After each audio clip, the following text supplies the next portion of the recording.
বিশ্ব বাণিজ্য সংস্থা WTO-তে যুক্তরাষ্ট্রের পণ্যে পাল্টা শুল্ক আরোপের প্রস্তাব দিয়েছে ভারত। ব্রিটিশ বার্তা সংস্থা রয়টার্সের প্রতিবেদনে এই তথ্য জানানো হয়েছে।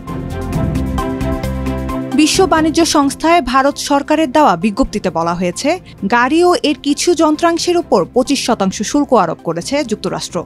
এর মাধ্যমে প্রায় $725 মিলিয়ন শুল্ক আদায় করতে পারবে দেশটি। কিন্তু ভারতের প্রায় $289 কোটি রপ্তানি পণ্যের উপর এর নেতিবাচক প্রভাব পড়বে। এই সম্ভাব্য ক্ষতি মোকাবেলায় যুক্তরাষ্ট্র থেকে আমদানি করা পণ্যের উপরও সমপরিমাণ শুল্ক আরোপ করতে চায় ভারত। তবে সুনির্দিষ্টভাবে কোন কোন পণ্যের উপর এবং কত শতাংশ হারে এই শুল্ক বসানো হবে তা এখনও জানায়নি নয়াদিল্লি।